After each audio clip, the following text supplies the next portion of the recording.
Hello all, welcome to movies for you. ఇప్పుడే రావు Bahadur cinema చూసి వస్తున్నాను ప్రశాస్ మల్టీప్లెక్స్ లో. అండ్ నాగబంధన్ రివ్యూ ఆల్రెడీ మన ఛానల్లో ఉంది, ఒకసారి చెక్ చేయండి. అండ్ రావు బహదూర్ వెంకటేష్ మహా నుంచి వస్తున్న ఒక అంబిషియస్ ప్రాజెక్ట్, ఒక యూనిక్ ప్రాజెక్ట్. అది కూడా తన 4 years ప్రీ ప్రొడక్షన్ చేసి 5th year ప్రొడక్షన్ లోకి వచ్చిన cinema Rao Bahadur. And Satyadev లాంటి యాక్టర్ నటించారు. ఆయన అండర్ రేటెడ్ యాక్టర్ అంటూ ఉంటారు, మనందరికీ తెలిసిందే. సో ఈ సినిమాతో ఆయన తను ఖచ్చితంగా గట్టిగా కొడతాడు అన్న ఫీలింగ్ తోటి సినిమాకి వెళ్ళా. అండ్ పడుకునేసరికి నైట్ 3 అయింది. నాగబంధన్ రివ్యూ ఇచ్చి సినిమాకి వెళ్ళాను. సినిమా చూసిన తర్వాత మిక్స్డ్ ఒపీనియన్స్ ఉన్నాయి. అంటే చాలా నచ్చిందా అంటే లేదు, అలా అని బ్యాడ్ సినిమానా అంటే కాదు. మనం కరెక్ట్ గా మాట్లాడాలంటే రావు బహదూర్ ని ఒక 2 halves లాగా డివైడ్ చేసుకోవచ్చు. ఒక properly engaging and entertaining second half with satisfying climax, ఇంకొకటేమో patience testing first half which offers nothing. మీరు ఇంటర్వెల్ లో సినిమాకి వెళ్ళినా కూడా మీకు ప్రాపర్ గా సినిమా అర్థం అవుతుంది, మీరు మంచిగా ఎంగేజ్ అవుతారు. మీకు ఈ ఫస్ట్ హాఫ్ పేషెన్స్ టెస్టింగ్ అనేది ఉండదు. ఒక ఫస్ట్ హాఫ్ అంతా సెటప్ కే యూజ్ చేశారు. సెకండ్ హాఫ్ లో కానీ స్టోరీ కొంచెం ముందుకు గడలు అండ్ అలా క్లైమాక్స్ వెళ్ళే కొద్దీ సినిమా అలా వెళ్ళిపోద్ది. ఇన్ డీటెయిల్ గా మనం డిస్కస్ చేసే ముందు మీరు మన ఛానల్ విజిట్ చేయడం ఇదే ఫస్ట్ టైం అయితే ప్లీజ్ సబ్స్క్రైబ్. అండ్ అందరు రివ్యూస్ చూస్తున్నారు కానీ మన ఛానల్ అయితే సబ్స్క్రైబ్ చేసుకోవట్లేదు. సో సబ్స్క్రైబ్ చేసుకోండి, అందరికంటే ముందు రివ్యూస్ ఇస్తాం. So let's get into the review. Coming to the story line, Rao Bahadur అనే ఆయన కొంచెం ఓల్డ్ ఏజ్ మనిషి. తనకి క్యాన్సర్ ఉంటుంది కానీ తను చావడు. డాక్టర్స్ 4 నెలలు మాత్రమే బతుకుతారని చెప్తారు, బట్ తను చావడు. తను చావకపోవడానికి తన మైండ్ లో ఒకటి ఫిక్స్ అవుతాడు. ఆ ఒక క్వశ్చన్ కి ఆన్సర్ దొరకదు. ఆన్సర్ ఎప్పుడు దొరికితే అప్పుడు చనిపోవడానికి తను రెడీగా ఉంటాడు.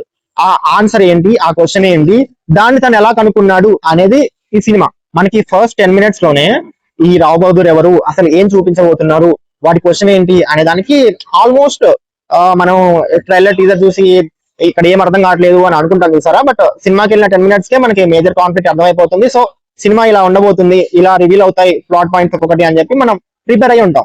బట్ ఆ 10 నిమిషాల తర్వాత అంతా సెటప్, ఇంటర్వెల్ వరకు కూడా కంప్లీట్ సెటప్ ఉంటుంది.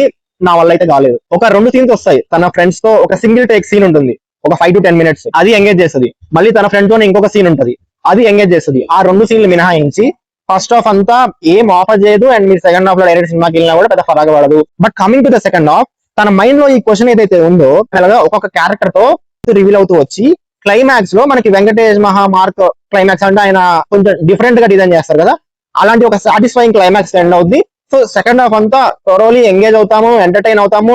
కామెడీ చాలా బాగా వర్కౌట్ అవుతుంది సెకండ్ హాఫ్ లో. సెటరికల్ కామెడీ, ఎక్స్ప్రెషన్స్, ఇందులో క్యారెక్టర్స్ ఉంటాయి, మల్టిపుల్ క్యారెక్టర్స్. సత్యదేవ్ గురించి మళ్ళీ మాట్లాడతాను. ఈ రావు బహదూర్ వాళ్ళ ఇంట్లో హౌస్ కీపర్ గానీ, ఒక ఫ్రెండ్ క్యారెక్టర్ గానీ, ఆ మధ్యలో వచ్చే ఒక పోలీస్ క్యారెక్టర్, ఈ క్యారెక్టర్స్ అన్ని చాలా పర్ఫెక్ట్ కాస్టింగ్ జరిగింది. అండ్ వాళ్ళు ఇచ్చే ఎక్స్ప్రెషన్స్ అసలు చాలా జెన్యున్ గా లాఫ్స్ తెప్పిస్తాయి. అండ్ ఆ ఫ్రెండ్ క్యారెక్టర్ అయితే తనున్న మోస్ట్ ఆఫ్ ద సీన్స్ తన ఎక్స్ప్రెషన్స్ తోటి అండ్ ఆ సిచ్యువేషన్ బేస్డ్ కామెడీ తోటి చాలా బాగా నవ్విస్తాయి. And coming to Satyadev, he's terrific. చాలా అంటే చాలా బాగా యాక్ట్ చేశాడు. ఒక సీన్ టు సీన్ తన పర్ఫార్మెన్స్ ని పెంచుకుంటూ పోవడం అంటారు చూసావా, ఇలా గ్రాఫ్ ఇలా పెరుగుతూనే ఉంటది సినిమా అంతా. అంత బాగా యాక్ట్ చేశాడు. అండ్ టెక్నికాలిటీస్ పరంగా సినిమా చాలా బాగుంటది.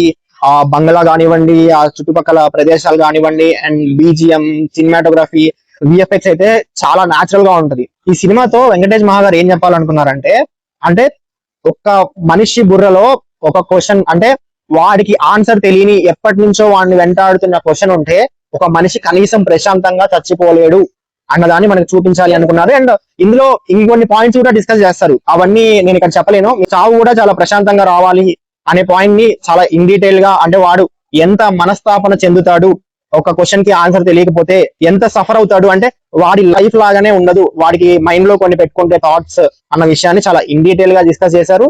హాఫ్ సక్సెస్ అయ్యారు, హాఫ్ సక్సెస్ అవ్వలేదు. ఆ ఫస్ట్ హాఫ్ అయితే నా వల్ల కాలేదు. మీరు సినిమాకి వెళ్ళాలి అనుకుంటే వెళ్ళండి, నేను వెళ్ళొద్దు అని అయితే చెప్పను.